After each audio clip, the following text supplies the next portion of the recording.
walks into the coffee shop with a clear goal. Finally talk to the girl at the counter who smiled at him yesterday. But the second he steps inside, his brain sounds the alarm. An imaginary spotlight turns on, and every glance in the room feels like a judgment. The voice in his head attacks him. She's going to think you're a creep. Everyone here is going to laugh at you. Paralyzed by fear, he just mumbles his coffee order and hides in a corner. Seconds later, with a knot in his stomach, he watches another guy walk up to the counter, crack a joke, and effortlessly get a laugh out of her. Matt didn't just lose his courage, he lost the opportunity. Jake walks in right after, but he lives in a different reality. He doesn't see a jury. He sees people trapped in their own worlds. His goal isn't validation from strangers, it's the coffee he came to get. He understands that confidence doesn't come from the absence of fear, but from taking action. Despite the fear, he acts with purpose. The girl at the counter smiles at him too, not because he's special, but because confidence is naturally attractive. You are Matt. This paralyzing fear has a name, the spotlight effect. It's the lie your mind tells you that everyone is watching you. The brutal truth? Everyone is too busy with their own insecurities to notice yours. That knot in Matt's stomach, the paralysis, that's not a weakness. It's his brain's software from thousands of years ago running in the wrong world. For our ancestors, being judged and cast out of the tribe was a death sentence. Solitude meant being hunted by a predator. His brain still operates on that primitive logic. Judgment equals mortal danger. The problem? Today, the danger is a girl thinking you're weird. The stakes are ridiculously lower, but your body's panic reaction is exactly the same. And speaking of reacting, if you're identifying with this paralysis, it's because this video was made for you. So do something you can control right now. Subscribe to this channel and hit the like button. I'll give you 5 seconds. If you don't hit like, that girl you like won't give you the time of day. It's the universe testing you. 5, 4, 3, 2, 1. Done? Good. Now go down to the comments and write, "I will improve," to seal this commitment. Stop being a spectator. This is where Jake understands something Matt ignores, the dichotomy of control. A simple Stoic principle, focus only on what you can control. Matt spends 100% of his mental energy on the uncontrollable, trying to guess and manage the girl's thoughts. It's a game he can't win. Jake focuses on the 1% he controls, his own actions. His question isn't, will she like me?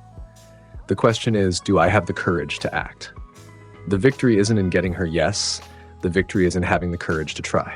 You think the girl at the counter and the strangers on the street are analyzing you under a microscope. The truth your self-centered brain doesn't get is this. They aren't thinking about you. They're thinking about themselves, trapped under their own internal spotlights, just as worried about what you think of them as you are about them. It's a paradox of mutual insecurity. But understanding this intellectually is useless.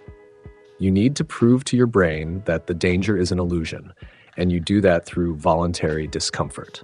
So here is your mission, and it's not a suggestion. Go outside right now, walk up to the first person you see, and ask for the time. That's it. Matt hears this task, and his brain creates 1,000 excuses. He spends 20 minutes on the street looking for the perfect person to approach. She looks angry. That guy is in a hurry. He rehearses the sentence in his head until it loses all meaning. In the end, paralysis wins. He goes home, defeated. Jake hears the mission and understands the purpose is the action itself. He goes outside, sees the first person, feels his heart race for a second, and acts before doubt can set in. Excuse me, do you have the time? The interaction lasts 5 seconds. The world doesn't explode. Jake's victory wasn't finding out the time. He has a watch in his pocket. The victory was proving to himself in real time that the fear was an illusion. The victory isn't in the answer you receive, it's in your courage to ask the question. Let's get one thing straight.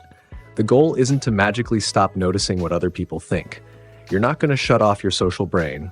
That's impossible. The goal is much more powerful. It's to stop caring. It's to make their opinion, good or bad, become nothing more than background noise, irrelevant to your decisions. The fear will still show up, but you will no longer be its slave. You do this by developing an internal center of gravity. Most men today are unstable. Any criticism knocks them over, any praise inflates them. They live in a state of reaction. When you have a center of gravity, you might sway with the winds of public opinion, but you never fall. You know where you stand because the solid ground is inside of you, not in the applause of others. And you don't build this with positive thinking. You build it with proof. You become your own judge, and your actions are your testimony. Every promise you keep to yourself is a vote of confidence. When you say, "I'm waking up at 6 a.m. and you do it, you trust yourself more. When you say, "I'm working out today," and you do it, you trust yourself more. You are building a reputation with the only person who will never leave you, yourself. The weak man needs others to tell him he has value. He begs for validation in likes, comments, and a girl's approval. His self-esteem is rented. The strong man knows his value because he builds it every single day in the small battles no one sees.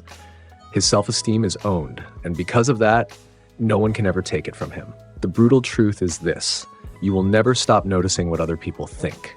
That jolt of anxiety won't disappear forever. The difference is that starting today, you can choose to no longer be ruled by it.